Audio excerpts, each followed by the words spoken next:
Going into episode 45 of the Thousand-Year Blood War arc anime, everybody expected Ichigo to be soundly beaten to a pulp by Yhwach. I mean, after all, this is what had happened within the manga. This is where Ichigo, in his Horn of Salvation form, throws absolutely everything at Yhwach, who of course is empowered by the Soul King. Fully aware that the Gran Rei Sero Getsuga combination wasn't going to be successful, we knew that the moment that Ichigo tried to activate his true Bankai, Yhwach would break it mid-release. This is how the events within chapters 677 and 678 play out, and this has been the case for over 10 years. Shockingly, in this week's episode of Bleach, we saw the sky above Varavelt turn red, a shadow crawled across the crescent moon until it was fully eclipsed, and the screen drowned in pure black as Ichigo utters the iconic word Bankai. In the anime version, Yhwach doesn't stop him, as he steps out of the darkness in a form that has never existed in any version of Bleach until now. He appears to have two horns, deep red skin, glowing chains of blood red Reiatsu pouring out of his neck, his hands and his feet. We then cut to the mid-card of the episode as it is burnt away, but via the Bleach Animation X account we learn that this form is called Kesa no Ichigo, or Bloodchains Ichigo. Kubo personally drew the design for this form and he named it himself. Comparing the events of the anime against the manga, you can see that there is some overlap with the first 3 pages of chapter 677, which is adapted before the opening credits of episode 45, and then page 17 is adapted of the chapter, and this is where Ichigo activates his true Bankai in the manga for the very first time. But this true Bankai activation has been entirely reworked in this latest episode of Bleach, as fans were treated to a roughly 7.5 minute stretch of Ichigo's new Bankai versus Yhwach.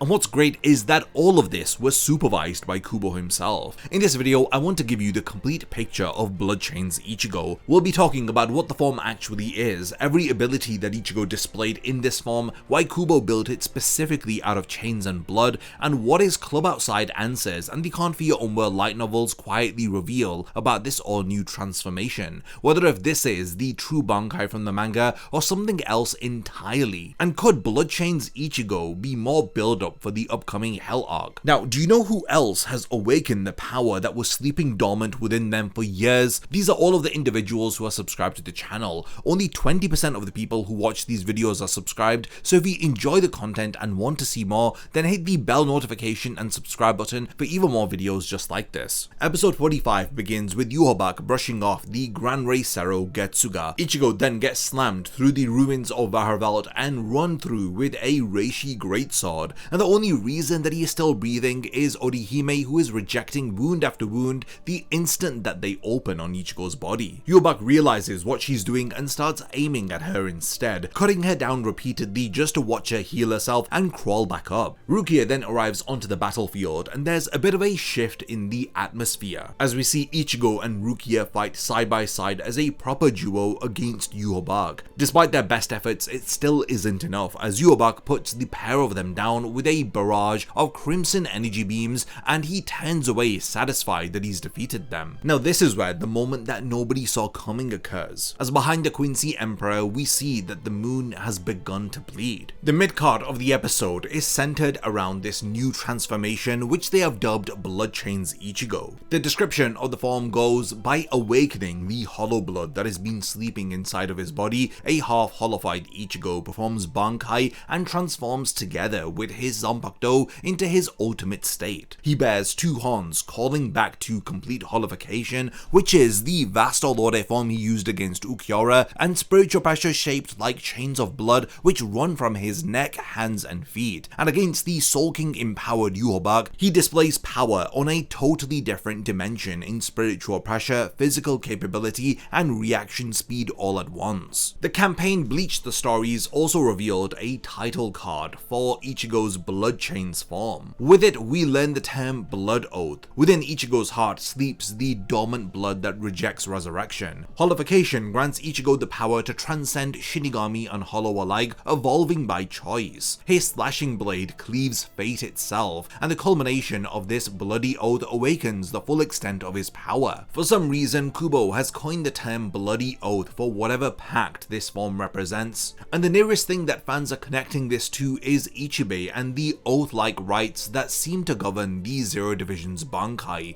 but nothing on screen confirms this as of yet. Bleach Brave Souls meanwhile has already added Bloodchains Ichigo as a playable character, with a profile that renders the state as demi-holified. If you look closely at the design of Bloodchains Ichigo, you can see that every choice that Kubo has made is deliberate. The skin darkens to a deep red, the Shihakusho is ripped open down the middle, 5 chains of light run from the throat, both wrists and both ankles, and everywhere that he steps, footprints of black flame-like Reiatsu are left burning on the ground. The sword is completely new, as it is a large silver blade with a strange melted texture on its white handle. Some people have compared the handle of this Zanpakuto to the Oken key, as they have that similar melted texture effect. On the sword itself, there's a black fuller down its length and a tip sheared clean off, leaving a blunt, brutal cross-section. This isn't his Zanpakuto from the Soul Society arc, nor is it the white-shelled blade from chapter 678 either. Also note that there is no mask on Ichigo's face, despite this being a full holification form. And after Ichigo said Bankai, he didn't say Tensa Zangetsu. This transformation left all of us by surprise. Both anime-only viewers and manga readers had no idea what they were witnessing. Now, the questions that I've presented here I am going to dive back into later in the video, so do remember all of the unanswered points that I've just brought up. Let's break down what Bloodchains Ichigo actually does in episode 45, because there are a ton of mechanics on display that are very easy to miss on a first watch. Yhwach at this point has consumed the Soul King and is leaking the black chaos power of the Soul King, and Ichigo's previous peak of power brought him one cut against Yhwach and nothing more. Bloodchains Ichigo trades blows with him evenly. His swings generate shockwaves that tear the arena apart. The blade cuts into a body reinforced by the Soul King itself, and his movement speed visibly rattles Yhwach, who is functionally the most powerful being in existence at the moment. Then there are the clones that are deployed by Ichigo, and these are pretty easy to misunderstand. These are not after images, and they are not illusions. Ichigo leaves remnants of his Reiatsu in the places that he steps, those black footprints that I mentioned earlier, and that residue takes his shape and attacks with his full speed and strength. Yhwach carves through a clone and feels a real impact, because he just cut a solid mass of Soul King level spiritual pressure wearing the silhouette of Ichigo. Dozens can exist within moments, and they enable something crazy, which is delayed strikes. Even when Yhwach evades the real Ichigo, an attack still lands from where he stepped a second ago. Against a precognitive opponent, an attack that arrives out of sync with its attacker is a nightmare. And we see just how much Yhwach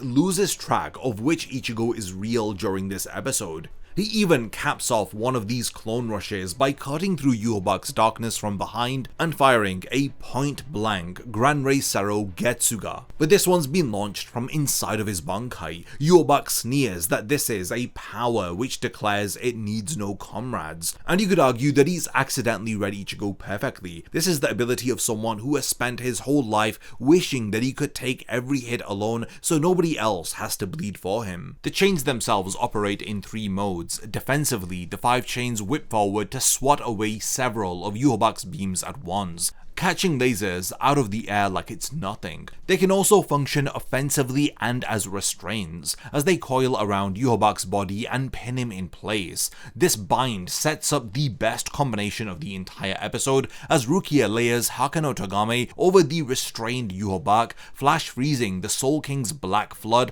as Ichigo delivers a point-blank Getsuga into the frozen target. This now brings us to that Getsuga Tensho. Ichigo draws the surrounding clones and his emitted Reiatsu back into the blade. He condenses it and releases a black crescent slash, and it's so colossal that its residue hangs over Varavalt as a literal black moon. He does this twice within episode 45, and he does it casually, and the blast shreds Yhwach's body to the point where only the Soul King's own power lets him pull himself back together. Aside from the final Getsuga Tensho that he used against Aizen, this is the most destructive Getsuga Getsuga ever put to screen, and unlike Mugetsu, it costs him nothing. And keep the color in mind, this core already established through Hashford that pure black Reiatsu is the signature of the Soul King's formless chaos power, and Bloodchains Ichigo bleeds this very black constantly. From his footprints to his crescent moons that he creates, it's been Ichigo's tale from the start too. The first black Getsuga ever fired came when White seized the wheel against Byakuya, and the last time that we saw a body wrapped in this much black, it was Mugetsu cutting down a transcendent Aizen. Kubo's been building up to the Bloodchains form for years. Go back to the beginning of Ichigo's journey with his hollow powers. During the Shattered Shaft training under Urahara, his chain of fate, the literal chain binding a soul to its body, it is severed and its corrosion triggers the near hollowification that creates the inner hollow that we'd later know as White. Ichigo's hollow blood begins with a broken chain eating itself, so when a form called Bloodchains marks the full awakening of that very hollow blood, the imagery has come full circle. The power born when a chain broke now expresses itself as chains made whole. His Bankai has also carried the chain motif in plain sight all along. Tensa Zangetsu translates literally from Japanese as Heavenly Chain Slaying Moon, or Chain of Heaven Moon Cutter. The hilt of his original Bankai had a short chain ending in a broken link, and after Ichigo's training within the Dangai, the chain grew and it coils up the length of his arm. A broken chain, then a chain reaching up his arm, and now chains erupting from his body. In February 2024, on Club Outside Question and Answer 587, Kubo was asked what the chain in Tensa Zangetsu actually represents, and whether if it's the Chain of Fate. Kubo says Tensa means to lock the heavens, and it is a chain used to link and secure two things together. While this answer seemed like nothing back then, now Kubo has drawn a new Bankai state whose visual identity is built on chains. Ichigo's Bankai, by Kubo's own definition, is a binding. It's a lock that fastens separate things together so that they cannot come apart. Some fans have theorized that the chains represent his different heritages, one chain each for Quincy, Shinigami, Hollow, Fullbringer, and human natures. So it could be that his Bankai fastens all of these different natures together in order for Ichigo to properly utilize them via the chains. These chains are represented by the chain on the neck, the ones on both of his arms and both of his feet. This Bloodchains form also has similar design features to Ichigo's Vastolore transformation. Those tufts of red fur sit in the same 5 spots as the chains on Bloodchains Ichigo. Then there's the horns. Now this is my favorite piece of lore within the series. The Horn of Salvation form had a single horn, and sharp-eyed fans have long since pointed out that it sits on the same side as the one horn Misaki failed to destroy when she had fought White. This of course is the hollow that Ichigo inherits from his mother. Bloodchains completes the pair. With these two horns, Ichigo now has the same features as Vastolore Ichigo that killed Ukiura, except this time he isn't donning a hollow mask. Why is it that he doesn't have a mask here? Well, remember what the Blade is Me reveals. White is Ichigo's true Zanpakuto spirit, and when a hollow evolves into an Arrancar, the mask comes off and the hollow's power gets sealed into a blade. Ichigo's hollow is his blade, so there's no mask left for him to wear. These are not powers that are external to himself, these are powers that he has inherently always had. Now that he's fully accepted his hollow powers, he no longer needs to call upon them by wearing a hollow mask, as they are now intrinsically a part of his Zanpakuto, especially since his blade was reforged by Nimaya. On Club Outside Question and Answer 578, Kubo explains that if Ichigo had properly hollowified after the Ukiura fight, his mask would have taken on the appearance of that full hollow form, but Ichigo's fear of his own power prevented it from happening. This resulted in a partial change in the design of the hollow mask that Ichigo wears during the Fate Karakura Town arc. This means that a version of the two-horned hollowification form has been mechanically available to him since the Arrancar arc. What stopped him from utilizing the full extent of his hollow abilities was his fear. Bloodchains Ichigo is what hollowification looks like when the fear is removed. This is why it debuts here at the very end of the story, and after every truth about his parents, his Zanpakuto, and his enemy have been laid bare in front of him. Now that Ichigo isn't running away from his powers, there is nothing left to dilute the transformation of the full hollow form. That Blood Oath card that we read earlier describes this transformation as evolving by choice. It's the power to transcend Shinigami and Hollow alike. This was the dream of Sosuke Aizen, the transcendence that he desired from the Hokyoku in order for him to sit atop of the heavens. Ichigo didn't need a special wish-granting orb, as his inherited blood grants him this transformation for free. Within Can't For Your Own World, we learn what the world looked like before the Soul Society existed. There was no division between the living and the dead, and in that chaotic reality, one transcendent man appeared whose power stood above everything. This, of course, was the Soul King. The ancestors of the 5 great noble families needed the Soul King to reshape reality, and while the Shiba clan ancestor tried to persuade them out of their plans, the Tsuneyashiro clan ancestor sealed the Soul King into a crystal mid-negotiation. Now a prisoner, the Soul King became the linchpin that we now know of. The light novels trace every power system within Bleach back to the Soul King. Tokinara states outright that if Yhwach is the ancestor of the Quincy, then the Soul King is the origin of Quincy power itself, with Yhwach being either the son of the Soul King left behind or a shed piece of his power that took human form. And Ginjo, within the finale of Can't For Your Own World, pieces together the truth about his own kind. Fullbringers are born from fragments of the Soul King.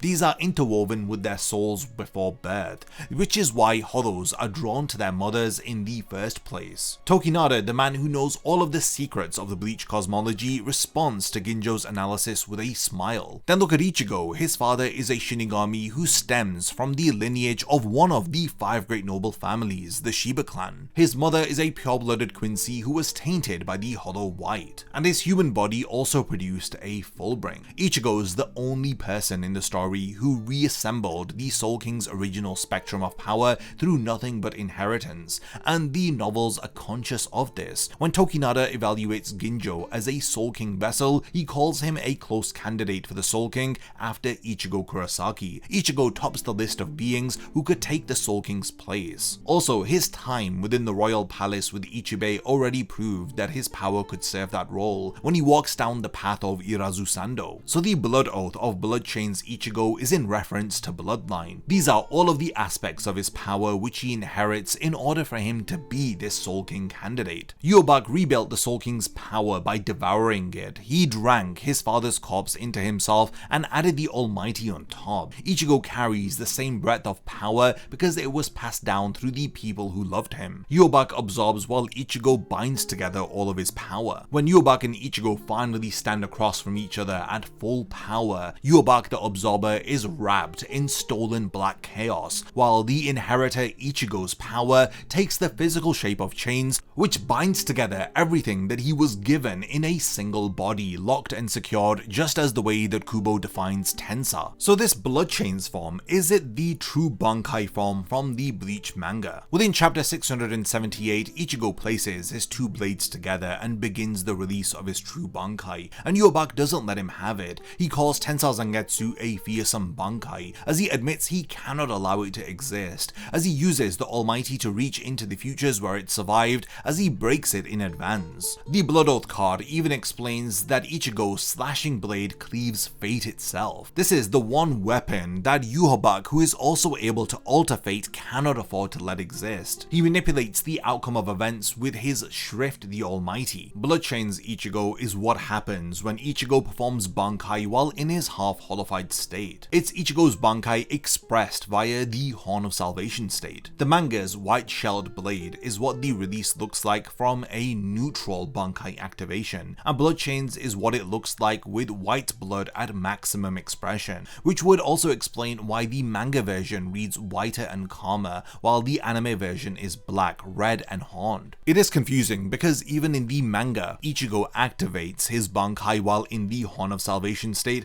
but it seems like Kubo has changed the transformation that appears within the anime version. This could be easily explained by Ichigo not even having the opportunity to reach the Bloodchains transformation because Yhwach halted it mid-Bankai activation, so the sword had changed shape, but Ichigo's physical appearance didn't, thanks to Yhwach's interference via the Almighty. Some fans have also theorized that Ichigo may have multiple Bankai variants, thus making Bloodchains the peak of his Hollow Shinigami side at max expression. There could be an alternate one where Quincy powers are at max expression, one where all powers are balanced, and we do have some hints of this via Bleach Brave Souls, as we have different variants of Ichigo's forms, which makes his Shinigami, Hollow, Quincy, and Fullbring sides in different combinations. As far as we know, Ichigo's always had two entities within his soul. White carries the fused Shinigami Hollow powers, and Old Man Zangetsu carries the Quincy powers. So I think there may only be three variants to Ichigo's Bankai, one where the Hollow powers are maximized, one where the Quincy powers are maximized, and one where all powers are balanced. So in summary, this new transformation, Bloodchains Ichigo, is his true Bankai with the Hollow Blood at full expression, the release that the manga didn't show us, completed under the specific emotional conditions of his fight against Yhwach. I do think that this Bankai that Ichigo has awakened will be undone, and he's going to activate the balanced version of his true Bankai during his final battle against Yhwach right at the end of Core 4. This would prove the theory that Ichigo has multiple variants of his true Bankai, depending upon how his powers are expressed at the point of Bankai activation. For now, we've reached the point of the video where I want to hand over the discussion to all of you. Do you think Bloodchains Ichigo is the hollow dominant face of the true Bankai? Do you think that his chain-like powers are linking back to the Hell arc, or is that just reading too much into it? And how do you think that the next episode of Bleach is going to handle Ichigo's Bankai breaking down now that Yhwach appears to have the Almighty after Uryu's clever plan to strip the Almighty from Hashward via the Sanray glove?